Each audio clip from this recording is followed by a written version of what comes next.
자, 그러면 오늘 여기 또 택시 타고 오셨을 것 같은 우리 박근영 부장님 모시겠습니다. 어서 오십시오. 네, 걸어서 온 박근혜입니다. 걸어서 네, 오셨군요. 안녕하세요. 네, 가까우니까요. 네, 네. 저희 본사하고 여기 스튜디오가 그렇게 멀지 않습니다. 네, 저희가 참 이 스튜디오 월세 비싼데도 불구하고 여기 있을 수밖에 없는 게 여기에 있어야 우리 정말 소중한 인재분들을 그래도 가장 가까이서 모실 수 있어서 그렇군요. 네. 어쩔 수 없이 이렇게 또 투자를 하게 됩니다.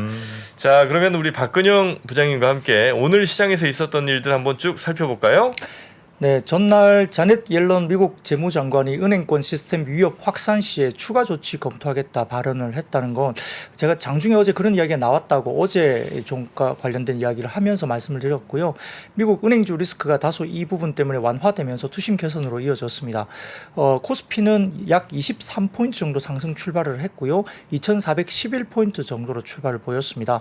출발부터 외국인들은 코스피 200을 매수 그리고 기관은 코스닥과 선물 매수 출발을 했는데 역시 국내 배터리 업종에 영향을 가장 많이 미치는 그 테슬라의 주가가 전일 7.82% 급등하면서 배터리 관련 기업들의 주가가 또 강세가 이어졌고 또한 미국의 반도체 법안도 일단은 최악은 좀 아니라는 평가와 함께 K-칩스법 관련된 재료가 또 겹치면서 반도체 관련 쪽도 다소 좀 안도를 하는 분위기였습니다. 투자 심리의 온기가 확산되면서 증시 상승으로 이어지는 양상을 보였지만 다만 이제 한국 시간 23일 새벽 3시 연준 FOMC를 앞두고 있는 경기 심리도 공존하는 모습이었기 때문에 상방이 좀 제한적인 모습까지도 보였는데요. 그래서 10시까지 시장이 잠시 주춤했지만 코스피는 외국인과 기관 동반 순매수가 들어오면서 재성 상승을 보이했습니다. 오전에 이야기 나왔던 게 월스트리트 저널에 닉 팀라우스 기자의 어떤 기사가 하나 나왔었는데요. 팀라우스. 예, 사진을 좀 먼저 띄워주시면 닉 팀라우스 기자는 역시 이제 연준의 대변인으로 불리는 사람인데 FOMC 직전에 상당히 도비시한 그러니까 이제 시장에 대해서 상당히 좀 뭐라 그럴까요? 굉장히 좀 시장 친화적인 기사를 낸 겁니다. 그 내용은 연준이 금융 위기 때문에 금리 인상을 보류할 수 있을 것 같다라는 내용이고요. 속도 조절을 시사하면서 물가 걱정보다는 은행 뱅크런 사태가 먼저이다라는 논리의 어떤 그런 커멘트 관련된 기사를 냈기 때문입니다. 이게 지금 여러 가지 뭐 연준 위원들이 말을 아무도 할 수 없는 기간에 닉 팀라우스 기자가 FOMC 직전에 이런 기사를 냈기 때문에 다소 FOMC 경로에 대한 부분들은 조금은 더 좀 뭐랄까 오락가락하는 거죠. 사실은 50bp 그 부분은 뭐 거의 제로에 가깝지만 25bp 금리 인상 관련된 부분들이 80% 정도 이상 되기 때문에 닉 팀라우스 기자의 또 기사를 보면 또 안 올릴 것 같기도 하고요. 그러니까 이런 부분들이 어떻게 또 내일 새벽에 발표가 될지는 좀 지켜봐야 될 것 같습니다. 네. 아시아 증시도 일제히 상승세를 보면서 특히 홍콩 항생지수와 일본 니케이 지수가 2% 이상 상승세를 보였고 홍콩 항생지수는 지난번에 제가 HSBC가 관련된 코코본드 이슈가 좀 불거지면서 다소 좀 급락을 했었다 말씀도 드렸는데 홍콩 항생지수도 오늘 좀 안정을 찾았습니다. 외국인은 특정 업종에 집중된 매매를 보이면서 전기전자와 서비스 업종에 집중했고요. 기관은 전기전자와 화학, 서비스 매수했고 코스닥에서는 게임과 IT 부품, 음식료, 담배 매수했습니다. 특히 이제 음식료, 담배 업종은 카나리아 바이오 쪽에 매수로 좀 추정되는 자금들이 들어왔다는 점 아마 장중 상한가를 아마 갔던가요? 오늘 뭐 그렇게 기억합니다. 카나리아 바이오. 네, 그렇습니다. 기관은 의료정밀기기와 게임, 반도체, IP 부품 관련된 매수가 들어왔고요. 코스피 시총 상위 14개, 그러니까 13위까지 모두 상승세를 보였는데 그 가운데 삼성전자와 LG에너지솔루션, SK하이닉스 세 종목이 전체 코스피 지수 상승의 3분의 2 정도 차지했고요. 외국인 기관 중심의 수급 영향으로 다소 대형주 중심의 수급이 들어왔다 볼 수도 있습니다. LG에너지솔루션이 5% 가까이 올랐군요. 네, 오늘 일부 증권사에서 1분기 실적이 상당히 좀 좋을 것 같다. 가이던스 대비 좀 더 좋은 실적이 나올 것 같다는 분석 자료가 오늘 나왔었습니다. 원달러 환율은 개장 직후에 1301원대까지 하락 후에 위안화 약세 영향이 반등하면서 1308원대까지 등락이 반복됐습니다. 업종별로는 반도체, 2차전지 골고루 강세 보이면서 전기전자가 상승세를 보였고 철강, 금속은 포스코 홀딩스 중심으로 강세를 보였고요. 2차전지는 에코프로와 에코프로 BM그룹 그리고 이제 LNF, 일진 머티리얼즈 등의 관련된 밸류체인 전반적으로 강세를 보였고요. 포스코 케미칼 강세 영향에 비금속 광물도 상승세를 보였습니다. 게임주와 인터넷주도 강세를 기록하면서 서비스업 상승세를 보였고요. 반면 종이 목재가 가장 부진했고 통신업, 음식료 등의 경기 방어 업종들도 수익률 최하위권에 위치했습니다. 내수 소비주 약세, 섬유유복, 유통업 등도 부진을 보였고요. 코스닥은 기관의 순매수가 또 들어오면서 업종별로는 일반 전기전자, IT 부품, IT 하드웨어 강세를 보였고 방송 통신 서비스라든지 제약, 운수장비 부품은 다소 약세를 보였습니다. 네. 포스코홀딩스가 철강 금속으로 분류는 돼 있긴 한데 포스코홀딩스는 리튬이 사실은 뭐 주로 최근에 사실 뭐 철강이라기보다는 네. 2차전지 관련해서 더 오른 거 아닙니까? 그 영향을 받고 있다 볼 수 있습니다. 그렇겠죠. 네. 자, 그리고 코스닥도 역시 뭐 전기전자, IT부, 하드웨어 등등이 이제 강세였는데 역시 뭐 제일 중요한 이슈 이벤트라고 하면 이제 오늘 밤 지나면 나올 FOMC 결과죠. 네, 맞습니다. 네. 그래서 뭐 우리가 추정할 수 없는 부분이긴 하지만 패드워치 쪽에 오전에 관련된 자료를 좀 먼저 띄워주시면요. 지금 일단은 3월달 보면 우리가 이제 4.75에서 5% 정도로 금리 인상이 많이 올라간다 보는 거죠. 84.9% 오늘 오전 기준입니다. 근데 이 패드워치 쪽에서 보면 5월과 6월에 한 단계 더 올라가는 쪽으로 보고 있으니까 사실은 2번 정도 금리 인상을 또 베팅을 하고 있는 거죠. 그러니까 의외로 지금 최종 터미널 레이트가 5.25까지 올라가 있습니다. 이제 오늘 오전 기준으로 이렇게 나온 자료거든요. 그러니까 네. 보니까 뭐 지금이 변화된지 모르겠습니다만 아무튼 생각보다 지금 금리 인상 쪽으로 좀 더 2번 정도 금리 인상을 본다는 거고요.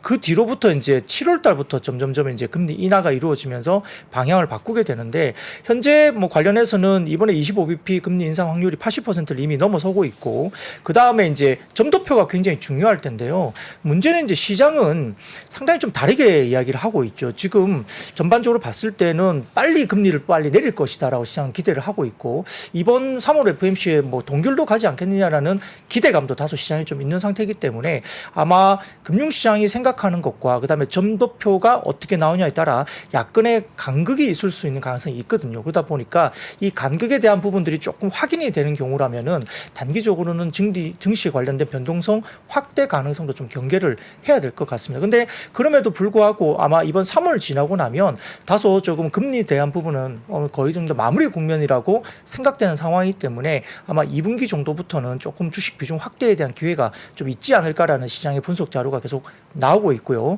그다음에 뭐 1분기 저점 통과와 2분기 반도체 업황 회복 기대 이런 부분들도 지금 시장에 대한 버팀목으로 뭐 설명을 하는 쪽이 좀 나오고 있기 때문에 네. 3월 FOMC가 좀 변곡점이 될 가능성이 있다 볼 수는 있습니다. 네, FOMC 새벽 뭐 한 서너 시쯤 나오나요? 네, 2시에서 3시 사이 정도. 아, 그렇습니까? 네. 뭐 어떻게 실시간 보실 겁니까? 아니면 아침에 일어나서 그럴 확인? 필요까지는 없죠. 아, 그렇습니까? 물론 이제 저는 기계적으로 한 4시쯤 되면은 자연스럽게 눈이 떠지지만 네.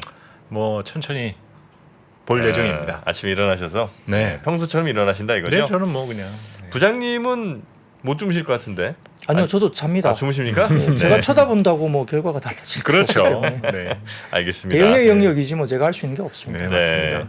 자, 과연 얼마 나올지는 이따 한번 보기로 하고요. 그럼 이제 하나하나 섹터별로 들어가 보도록 하겠습니다. 역시 뭐 네. 제일 시총 큰 반도체부터 볼까요? 네, 지난 2월에 미국 상무부가 이제 칩스 액트 지급 계획을 발표를 했었는데 결국은 미국 내 반도체 제조 역량 강화 이게 이제 결국 뭐 약간 미국의 약간 이기적인 어떤 법이라 볼 수도 있죠. 네. 본인들 그 중국을 일단 굉장히 경계하면서 본인 자국 내에 어떤 제조라든지 기술 같은 데 부분 일정 부분은 또 뭐 국내 어떤 삼성전자, 하이닉스의 기술과 관련된 부분들도 오픈을 하라는 어떤 내용들도 과거에 있었기 때문에 이게 뭐 좀 과한 거 아니냐. 뭐 결국 이런 이야기 나올 수밖에 없는 상황입니다만 반도체 시설 장비 건설을 지원하는 법안이긴 하지만 해당 법안이 일단은 대만의 반도체 의존도를 일부 해소하면서 중국을 또 견제하는 모습이 보입니다. 다만 이제 중국 투자 제한과 초과 이익 공유 그리고 미국 국방부의 반도체 생산 시설 접근 허용 등의 규정이 대미 투자를 제한할 수밖에 없다는 우려도 있는 상태이기 때문에 굉장히 머리가 아픈 부분인데요. 실질적으로 지금 어제 반도체법 수정 사항이 나왔는데 여기에 따라서 이 법령 그 레거시 반도체 생산 능력은 10% 이상 확장하기 못하도록 규정을 했지만 기술 개발을 통한 이게 이제 텍 마이그레이션이라고 이야기를 흔히 이제 업계에서 이야기를 하는데 이런 기술 개발을 위한 통한 웨이퍼당 생산 규모 규모 확대는 생산 능력 계산에서 제외된다는 부분들이 다소 안도를 좀 할 수 있는 상황입니다. 왜냐하면 말씀드렸듯이 중국의 국내 어떤 삼성전자나 하이닉스 팹이 꽤 많기 때문에 그러합니다. 그래서 이 화웨이 등의 중국 업체와의 공동 연구 개발도 금지되어 있고 관련 업계가 최악의 상황을 일단 피했다는 평가는 하고 있는 상황인데 다음 사진은 띄워주시면 미국의 반도체법 수정 사항의 일부 부분들을 제가 발췌를 해왔는데 아유. 예, 이거는 네. 뭐 앱에서 이 방송 내용을 좀 네. 다운 받으시면 내용을 읽으실 수 있으니까 네, 제가 참고 삼아 일단 띄워왔으니까 일단 한번 읽어보시면 될 것 같고요.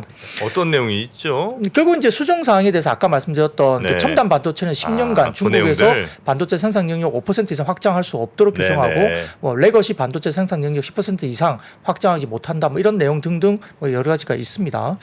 근데 이제 한국투자증권에서 이 관련해서 이제 코멘트를 냈는데요. 결국은 삼성전자나 SK 하이닉스 모두 중국의 팹 증설보다는 현재 캐파 안에서 아까 말씀드렸던 텍 마이그레이션 이게 뭐냐면 아까 말씀드렸던 기술 개발인 거거든요.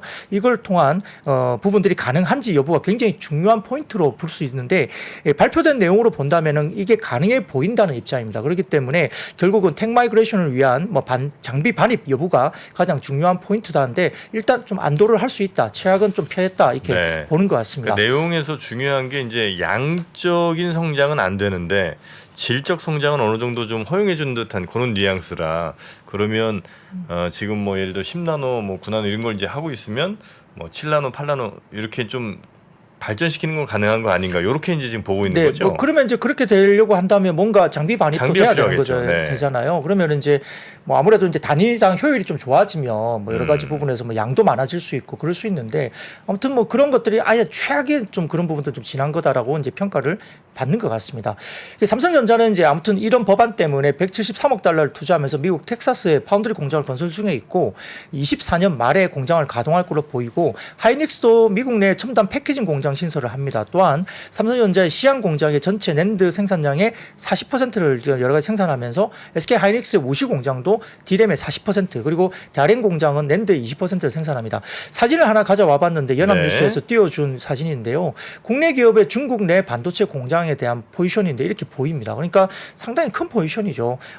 시안이라든지 다롄, 그다음에 뭐 수조, 뭐 후궁종단도 마찬가지고 상당히 좀 크게 중국 내에서도 팹이 있는 상태인데요. 더군다나 중국은 국내 삼성전자와 하이닉스가 만든 반도체 수요로서 한 40% 이상 수요를 하는 지역이 중국도이기 때문에 상당히 또 어떻게 보면 중국도 중요한 수요처로서도 의미가 있습니다. 그래서 만약에 뭐 조항이 원안대로 발표됐을 경우에는 글로벌 반도체 공급망의 수급 차질 우려가 사실 존재했었는데 일부 조금은 뭐 극단적인 경우는 좀 지나갔다라고 평가를 받는 것 같습니다. 그러게 있다가 또 이제 오늘 같은 경우는 이른바 이제 케이프 칩스법이 이제 상임위를 통과했다는 이야기가 나오면서 다소 조금은 세액 공제라든지 이런 부분들에 대한 전략적인 어떤 뭐 세액 공제 이런 부분들이 좀 긍정적으로 뭐 이미 나온 이야기이긴 하지만 네. 아무튼 구체적으로 상임위를 통과했다는 부분들 때문에 뭔가 좀 구체적인 부분에서 이게 양당이 합의 처리한 부분이기 때문에 국회에서 뭐 이렇게 다시 어그러질 부분은 좀 아닌 것 같아요. 그러다 보니까 이 부분은 아마 30일 날 본회의에서 무난히 의결될 걸로 보고 있기 때문에 아무래도 이 부분들은 호재이죠. 그리고 아무래도 이제 이런 부분들이 좀 이루어진다면은 아마 장비라든지 이런 부분들을 좀 더 원활하게 넣을 수 있는 어떤 세액 공제 부분들은 좀 긍정적으로 볼 수 있다는 점에서 또 중소형주 가운데서는 또 볼 수도 있는 상황입니다.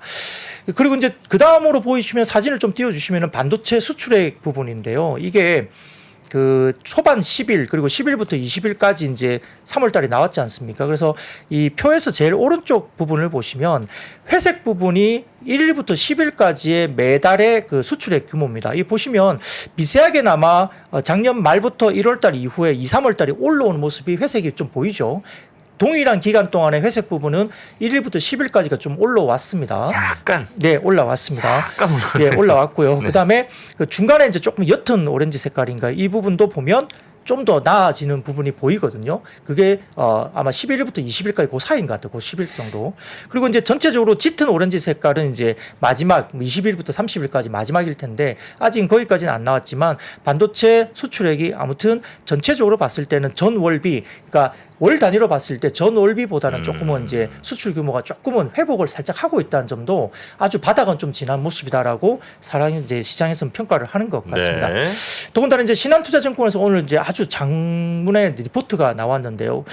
페이지가 60페이지 넘었나 뭐 네, 그렇습니다. 반도체 관련해서. 네, 인덱스 자료로 이제 이렇게 아주 긴 자료가 나왔는데 그냥 사진을 띄워주시면 간단합니다. 다른 이야기는 아닌 것 같고요. 시장에 이제 뭐 금리 정책 변곡점은 4분기 정도로 전망이 되는데 반도체 절대 수요 변곡점은 매크로 바닥이 일단 3분기 정도로 전망을 한다는 이야기고요.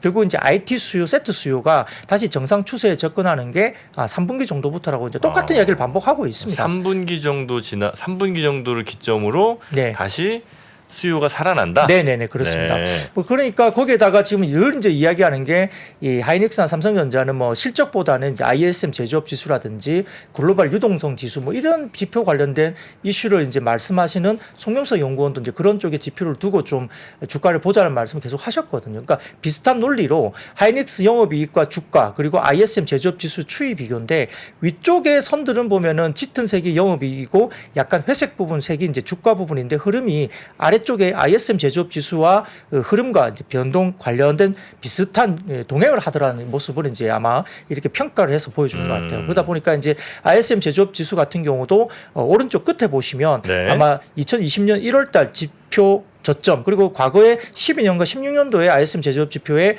변곡점 정도 저점 정도까지 거의 최근에 내려와 있다는 거거든요. 그래서 ISM 제조업 지표의 바닥권에 대해서도 어느 정도 바닥권 권역에 접했다라는 점에서는 아마 2분기 이후에 이 바닥권을 좀 돌아서면서 3분기 정도부터는 매크로 바닥 구간에서 네, 어느 정도 돌아설 것이라는 거죠. 그래서 주가 부분은 좀 선행하기 때문에 역시 이제 바닥론에 대한 근거를 이렇게 제시를 하는 것 네, 같습니다. 송명섭 연구원님인가 하는 그 왜 반도체 전문 네네. 네, 애널리스트 분께서 그 ISM 지표를 굉장히 중요하게 보고 계시더라고요. 그 반도체 사이클과 ISM 지수를 굉장히 이제 중요하게 보시는데 그렇죠. 아마 비슷한 그 이유로 오늘 아마 좀 거론해 주신 것 같고요. 그리고 이제 중국의 뭐 크레딧 임펄스 이야기도 계속 하지 않습니까? 네, 맞습니다. 예, 네. 개인 신용비율 이런 맞아요. 것들도 네. 이야기 계속 하기 때문에 그걸 뭐 우리가 실시간으로 볼 수 없어서 이제 좀 어렵긴 하지만 매크로 지표를 그거에 따라서 실적보다는 어떤 그런 지표에 연동을 한다는 설명을 네, 많이 네, 네. 하고 있습니다.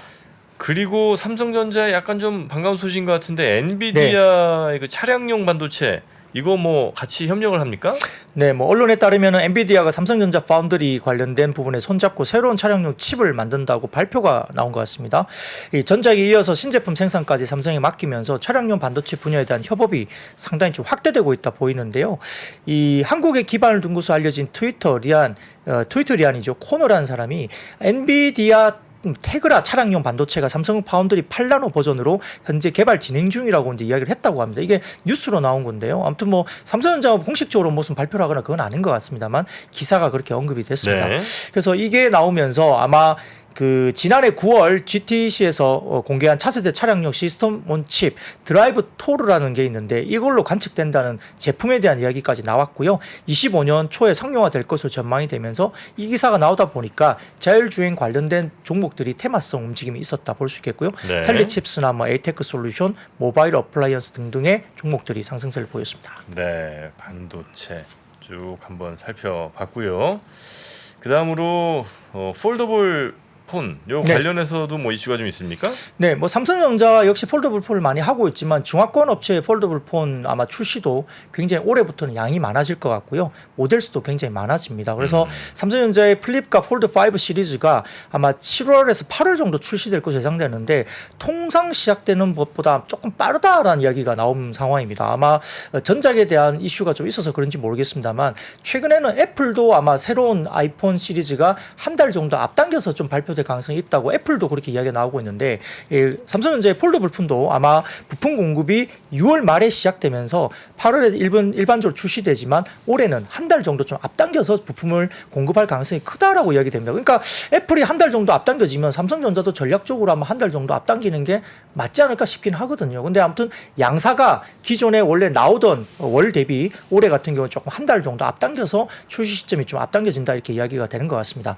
근데 이제 최근에 중요한 것은 역시나 폴드 5 같은 경우에 이제 물방울 힌지 부품 적용 때문에 디스플레이 주름이 개선되는 부분이 주요 특징이라고 알려지면서 기존에 이제 힌지 부분들이 물방울 힌지로 바뀌면 평균 판매 단가가 30% 정도 이상 상승할 것으로 보고 있습니다. 여기에 따라 뭐 KH 바텍 경우가 이제 관련주로서 언급이 되고 있는데요.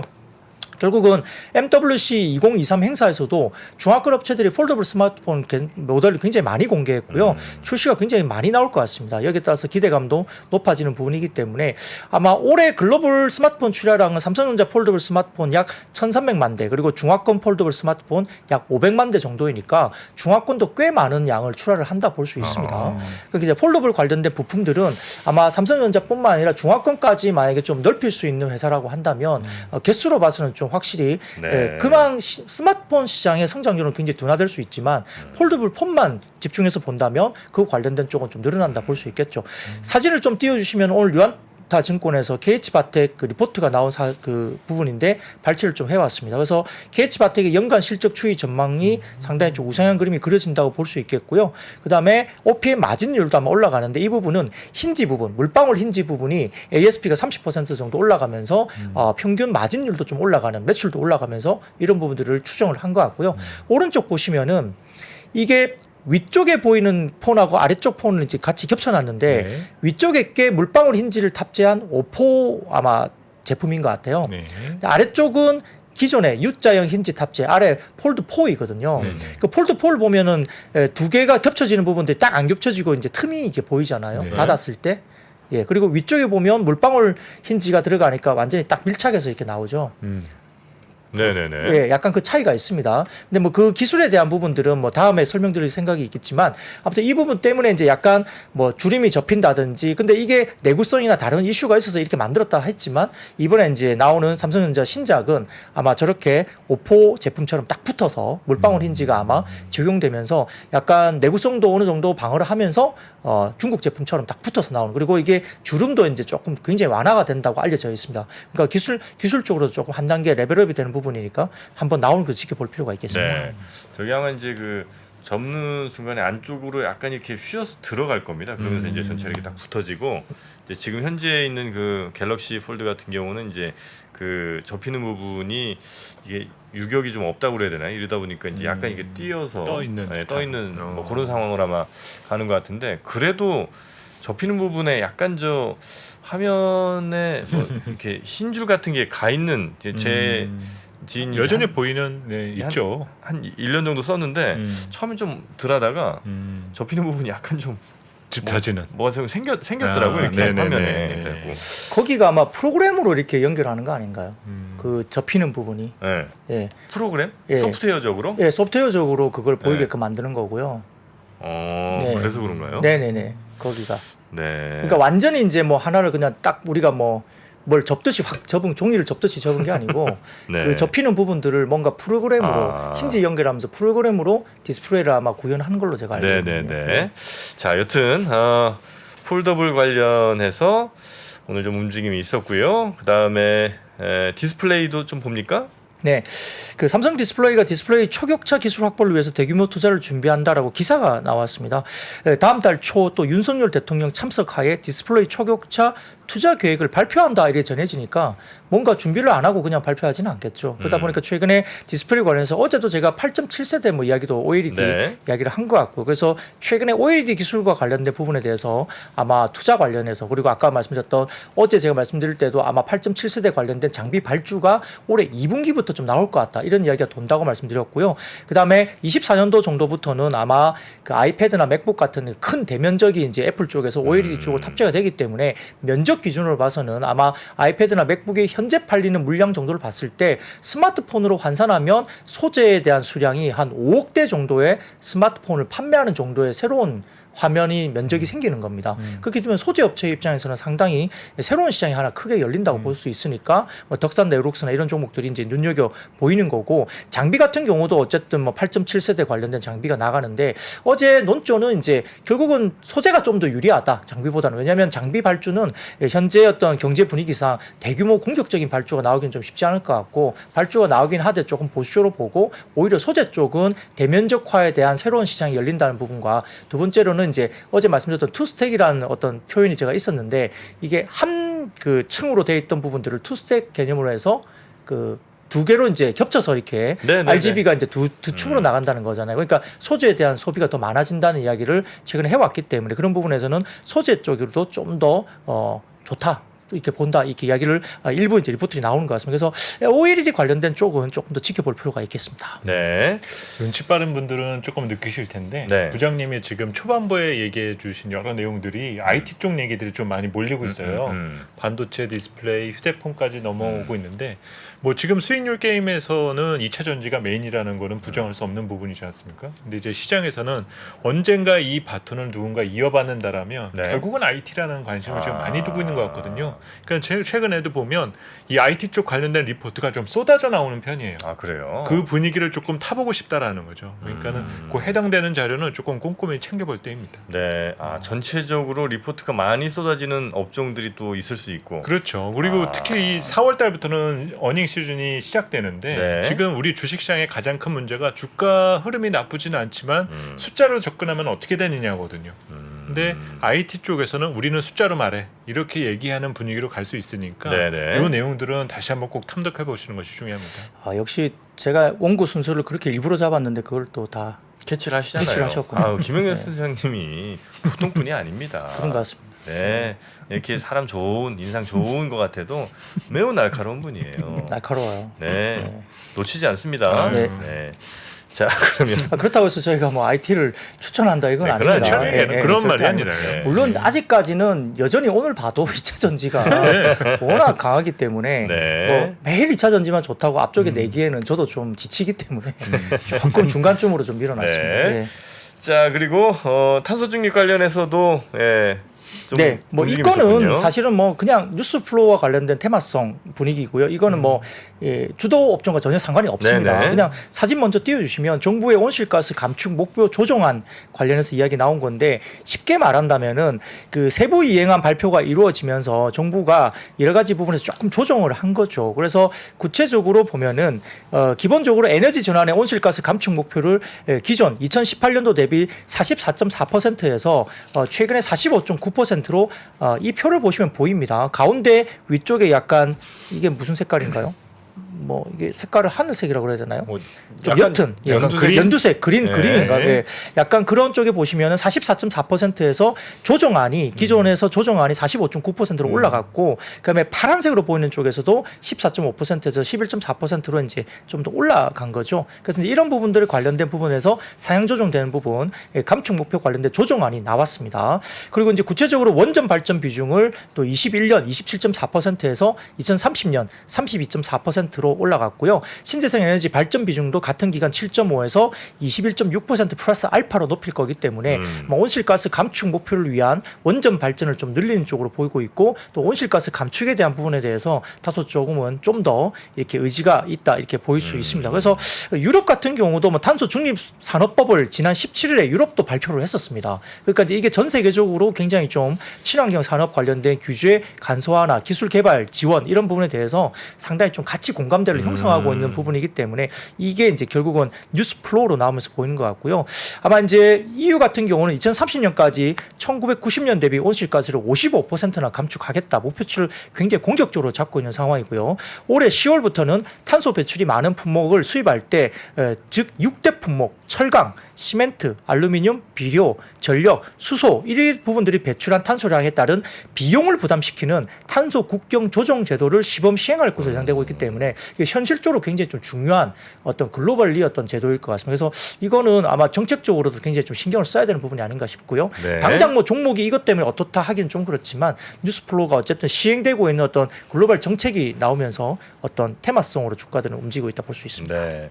물론 뭐 지구환경 생각하는 의미에서의 이런 그린 정책 굉장히 그 바람직한 거긴 한데 유럽이 앞서가는 건 뭐 좋죠. 근데 항상 뭐랄까 이게 개발도상국 혹은 이제 막 유럽을 추격하는 그런 나라 선진국을 따라가려는 나라들 사다리를 이렇게 약간 좀 걷어차는 그런 느낌도 살짝 없지 않아 있는 것 같아요. 그거는 이제 누구나 알고 있지만 사실 말할 수 없는 부분이잖아요. 네. 그러니까 사실 선진국도 이런 통상 장벽을 높일 때 가장 쉽게 쓰는 게 바로 환경 문제예요. 네. 지구를 위해서 우리가 이렇게 법을 쓸 수밖에 없어. 뭐라고 못하도. 네, 결국 이제 이런 방향이 정해지게 되면 네. 그걸 맞서 싸울 거냐라고 생각하기보다는 오히려 빨리 적응해 보는 것이 필요할 수도 있어요. 네, 중국도 지금은 이런 환경 문제에 상당히 신경을 많이 쓰게 될 겁니다. 근데 이제 아이러니하지만 지난 겨울에 보세요. 유럽 같은 경우에 그렇게 친환경 이야기하더니 나무 전력가스 안 되니까 석탄 마구 뗐잖아요. 떼고 이런.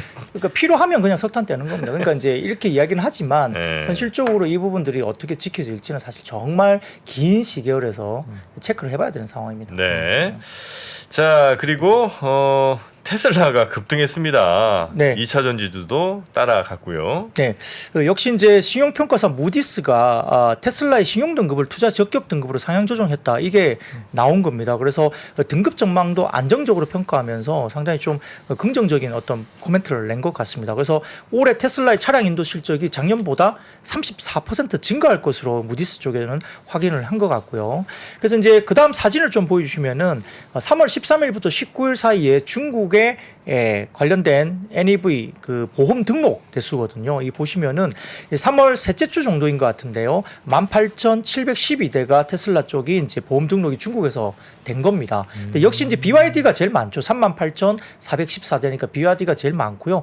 테슬라가 예전에는 4위, 5위 정도까지 빠졌습니다. 많이 올라왔네요. 네, 굉장히 적었을 때는 어느 정도냐면 1월 넷째 주에는 3,356대밖에 안 됐어요. 넷째 주 주간 단위로. 근데 지금 현재 18,712대까지 주간 단위로 올라왔으니까 상당히 많이 올라왔습니다.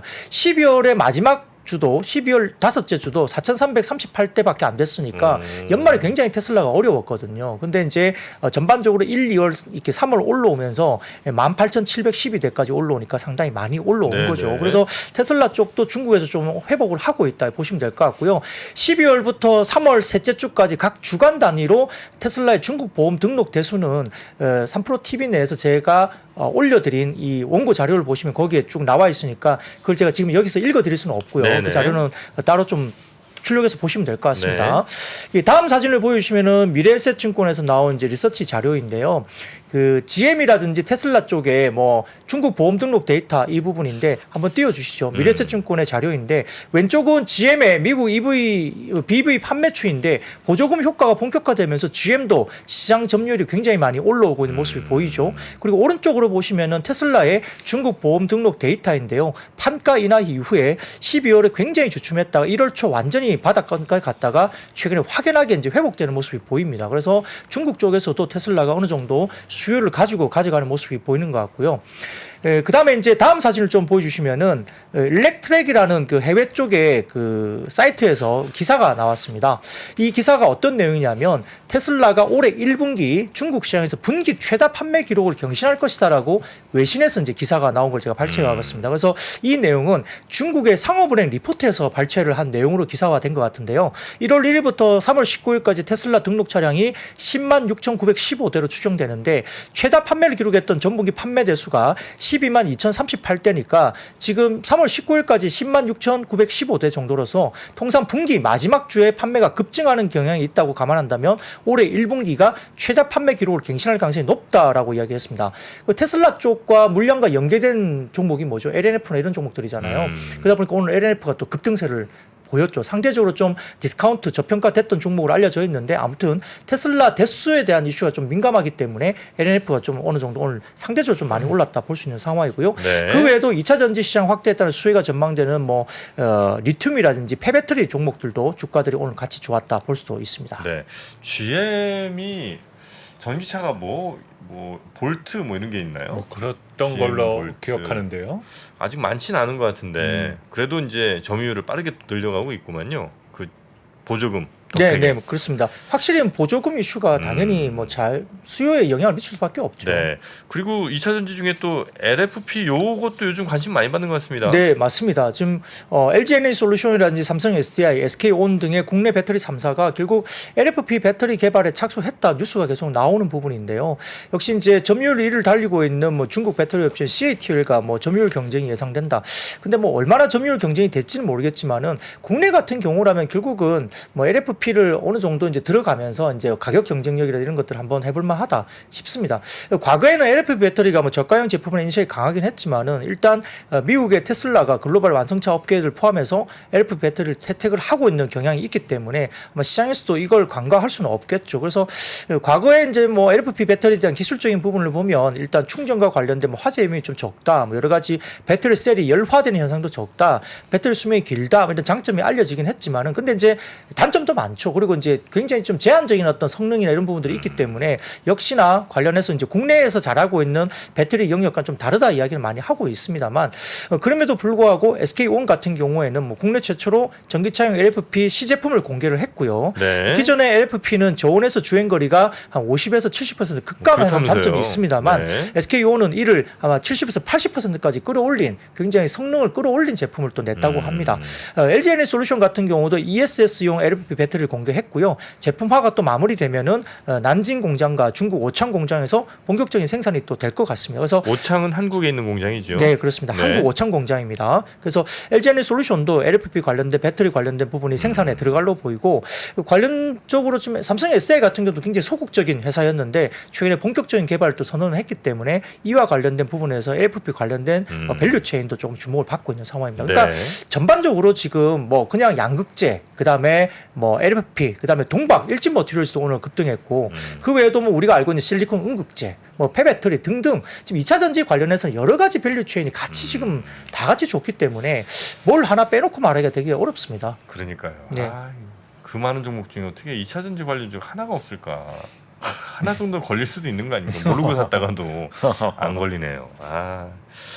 자, 그리고 로봇도 네. 역시 요즘 얘기 많이 나옵니다. 역시 이제 뭐 2차 삼성이- 전지, 로봇, AI 이게 이제 아직도 연초에 네. 지속적으로 이어지고 있는 수급이 있다고 볼 수 있는데 결국 아시겠지만 삼성이 이제 레인보우 로보틱스 지분을 추가로 사면서 아마 궁극적으로는 뭐 최대 주주 한 60% 가까운 지분까지 인수할 수 있는 콜옵션을 갖고 있기 때문에 결국은 이제 최대 주주로 올라갈 거다 이야기를 보는 것 같고요. 뭐 그 외에도 한종희 삼성전자 DX 부문장 부회장이 전일 행사를 통해서 로봇이 또 하나의 성장 동력이기 때문에 뭐 총 역량을 집중해서 비즈니스와 제품을 선보이겠다라고 굉장히 좀 공격적인 코멘트를 한 것 같습니다. 또 현대차 그룹은 아시겠지만은 보스턴 다이나믹스 지분을 80% 인수를 했고요. LG전자도 협동 로봇과 가정용 서비스 로봇 시장을 목표로 해서 2017년 로봇 회사 로보티즈 지분을 10% 투자를 했고 2018년도에는 산업용 로봇 회사인 로보스타 경영권을 인수한 바가 있습니다. 또 두산그룹의 비상장 로봇 계열사 두산 로보틱스도 아마 세계에서 가장 많은 10개 모델의 협동 로봇 라인업을 보유한 기업이기 때문에 아마 이 부분이 전반적으로 봤을 때는 협동 로봇 시장에서는 국내 1위 그리고 글로벌 5위에 올라와 있다 평가받고 있기 때문에 아마 또 상장 관련된 부분이 또 있어서 네. 계속적으로 주목을 받겠죠. 그리고 SPG 같은 경우도 오늘 상승세를 보였는데요. SPG는 이제 이게 그 관련된 감속기 관련된 회사거든요. 그래서 이 감속기 관련된 회사가 삼성전자가 뭐 지분을 또 투자할 수 있지 않느냐 오늘 장중에 확인되지 않는 이야기들이 좀 돌았습니다. 이 확인되지 않은 이야기들입니다. 그리고 현대차 주주총회가 이제 아주 목전에 앞두고 있는데 네. 이 현대차가 또 SPG 관련된 부분들에서 지분 투자 이슈가 또 있지 않을까 이런 이야기 좀 돌고 있거든요. 근데 최근에 SPG가 작년에 레인보우 로보틱스 초소형 감속기 콜 테스트를 완료하고 MOU까지 진행한 이력이 있습니다. 그러다 보니까 레인보우 로보틱스하고 계속 연계해서 SPG가 그러면 레인보우 로보틱스 지분을 인수한 삼성이 또 뭐 SPG에 관심이 있지 않을까 이렇게 이제 추정하는 시장의 비확인 루머가 이야기에 있었고 또 현대차 같은 경우도 이제 감속기 회사를 또 지분을 산다 이런 이야기가 얼마 전에 또 돌았었거든요. 그러다 보니까 그 감속기 회사가 SPG가 아니냐 뭐 이렇게 이야기가 돌면서 좀 SPG가 오늘 주목을 좀 약간 미확인 어떤 이야기 돌면서 네. 주목을 좀 받았다 볼 수 있는 상황이고요. SPG가 그러니까 그 네. 모터 감속기를 네네. 만드는 회사인데 네. 여기가 레인보우 로보틱스 등에 이제 납품하는 계약을 과거에 이제 MOU를 진행했던 MOU를 예, 진행했는데 예. 그게 이제 알려지면서 결국 그럼 삼성이 레인보우 로보틱스 이렇게 투자하니까 네. SPG까지 이렇게 할 수 있는 거 아니냐? 네. 그리고 현대차도 어쨌든 로봇 막 감속기 회사를 인수를 한다고 이야기를 최근에 열심히 했기 또 때문에 투자하고 있으니까 네네. 근데 아직 확인된 건 아니라는 네, 거죠. 뭐 과거에 뭐 SBB 테크다, 뭐 SPG다 말도 많았고 확인이 안 되고 있죠. 그런 부분들이 M&A나 이런 것들은 시장에 이렇게 돌아다니지는 않거든요. 확인 안 됐는데 뭔가 막 움직일 때 있잖아요. 네. 근데 사실 주식투자한 입장에서 굉장히 그게 강력한 그 유혹이 되거든요. 네, 그렇죠. 사실 다 알려진 얘기면 사실 뭐 할 필요도 없는 것 같고 이럴 때 좀 그냥 운에 맡겨야 됩니까? 아니면 사실 저는 네. 항상 그런 게 뭐 뉴스라든지 정보나 이런 내용을 듣게 되면 내 귀에 들어올 정도면 다 안다. 항상 처음은 그 생각을 가져요. 네. 그런데 안 움직이지 않으면은 그건 뭐 큰 재료는 아니다라고 보고. 네. 근데 움직여. 얘기는 들었는데 움직여. 근데 네. 이거는 트레이딩 영역이다라고 보는 거예요. 네. 그 기업의 가치가 정말 재평가되고 좋아질 거다라고 보는 거는 잘 모르겠고 네. 어쨌든 여기에 지금 돈이 몰려 있는 상태이니 이 부분을 조금 감각적으로 대응해 보자라는 정도로 하는 것이 맞다라는 거죠. 그럼 이건 이제 내가 살 때도 마찬가지지만 다시 이제 팔 때도 야 기업 가치가 이 정도인데 벌써 팔아 이런 생각하면 안 되고 네. 내가 처음에 들어갈 때 목표했던 어떤 뭐 일정의 수익률이라든지 이런 거 노리고 그거 딱 되면 바로 정리하는 게 제일 현명하겠군요. 그렇죠. 근데 많은 분들이 상당히 좀 실수하는 부분 중에 하나가 사는 순간 자기는 가치 투자다라고 얘기를 하시거든요. 그건 잘못된 거죠. 네, 그러니까 네. 어떤 종목에 대한 투자는 트레이딩 영역에 한정되는 부분들도 분명히 있다는 겁니다. 자 그리고 네. 중국 판호 발급 소식에 게임주들이 최근 한 2, 3일 정도 괜찮아지는 것 같은데 오늘 그렇습니다. 어땠습니까? 예, 역시나 오늘도 일부 게임주들이 상승세를 보였는데요. 삼성증권이 또 판호 관련된 이슈를 가지고 이제 보고서를 냈는데 사진을 먼저 띄워주시면은 중국 판호 발급 건수 추이인데 확연히 좀 보이는 게요. 파랗게 보이는 선이 이제 내자 판호 쪽이고 그 다음에 회색으로 보이는 막대가 외자 판호입니다. 그래서 외자 판호가 이번에도 좀 아예 없다가 내자 외자 판호가 둘 다 없다가 이제 22년 하반기부터 시작이 됐고 외자 판호도 이제 회색 막대 그래프가 오른쪽에 보시면 튀어오르기 시작하잖아요. 조금 예, 그러니까 어쨌든 없던 이런 판호 발급 추이가 이제 확실히 보인다는 거고요.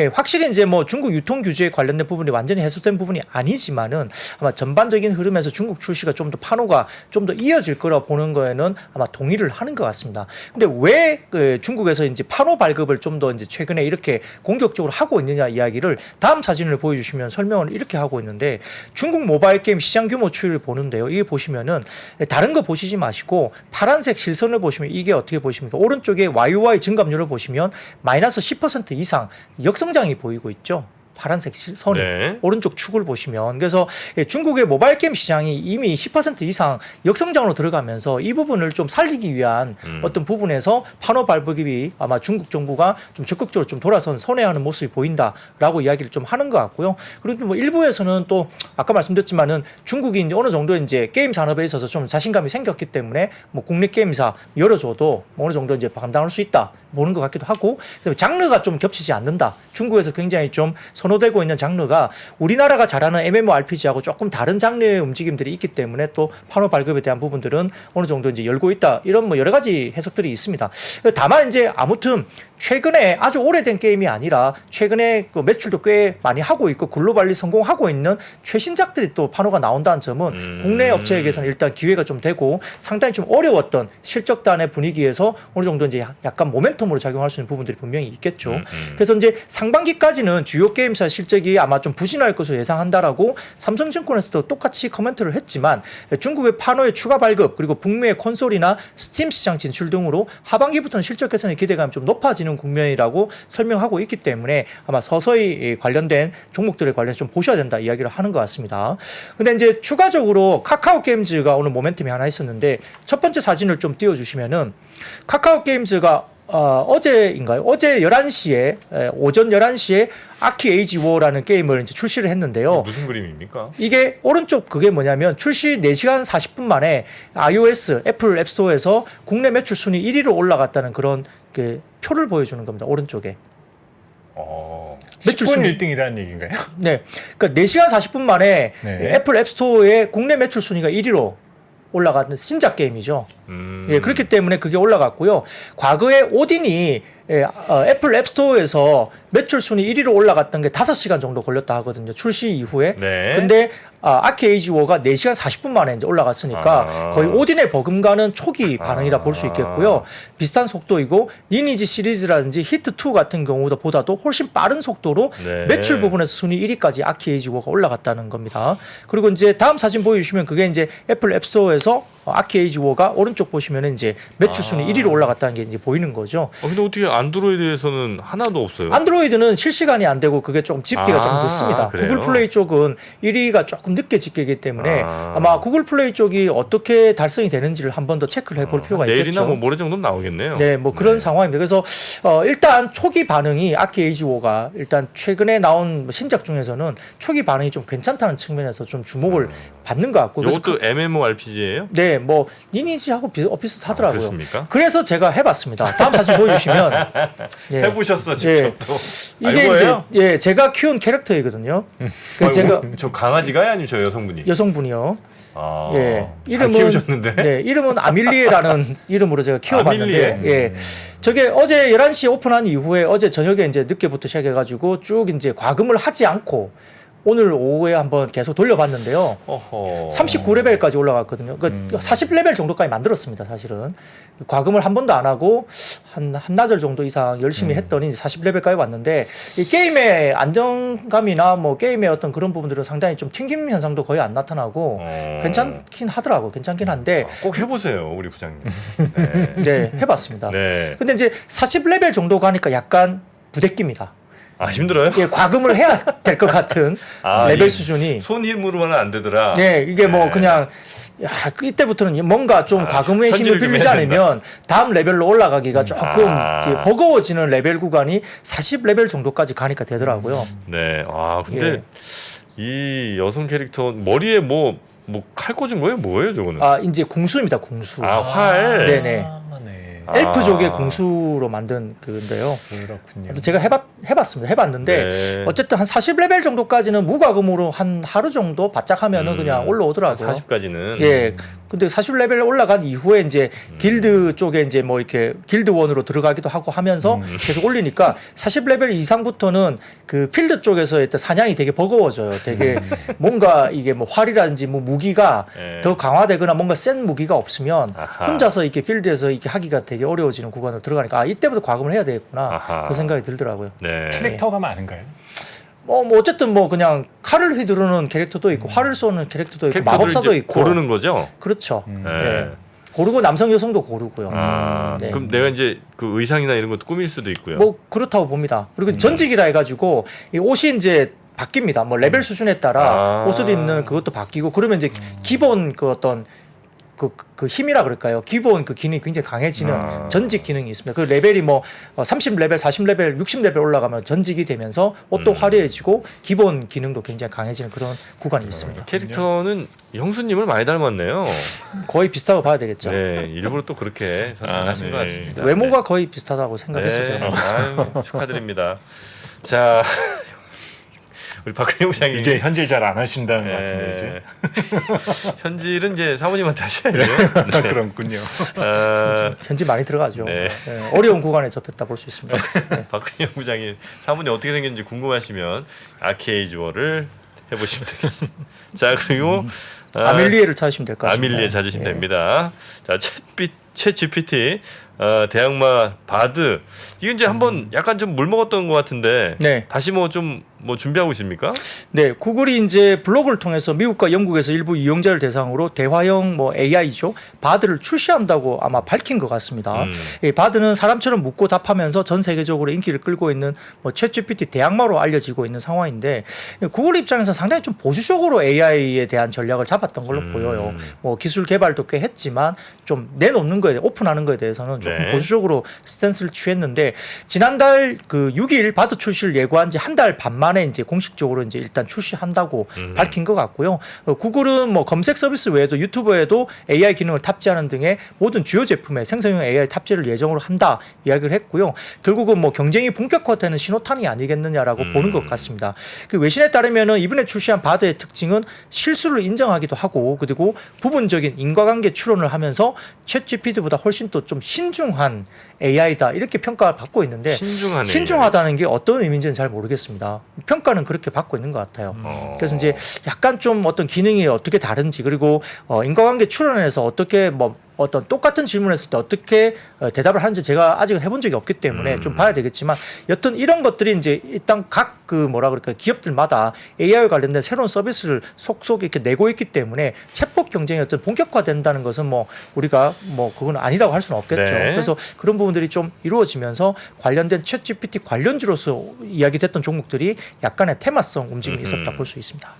은행주들 끝으로 한번 볼까요? 네, 뭐 간단합니다. 뭐 지난밤에 제넷 옐런 미국 재무장관이 은행 위기 관련된 부분에서 예금에 대한 뭐 보증을 제공한다 이렇게 이야기하다 보니까 그게 이제 호재로 작용하면서 사실은 퍼스트 리퍼블릭 뱅크도 어제 거의 30% 가까이 폭등했고 킥오프도 9.34%, US 뱅크오프도 이제 8.9% 등의 지역은행들도 급등했고요. 더군다나 뱅크 오브 아메리카도 3%, 웰스파고도 2.67, 시티그룹도 2.2% 등의 대응은행들까지 동반 상승세를 보였습니다. 여기에 따라서 국내 은행들도 다소 좀 위기의식을 느꼈 이후에 어느 정도 반등세를 줬다 볼 수 있는 상황이고요.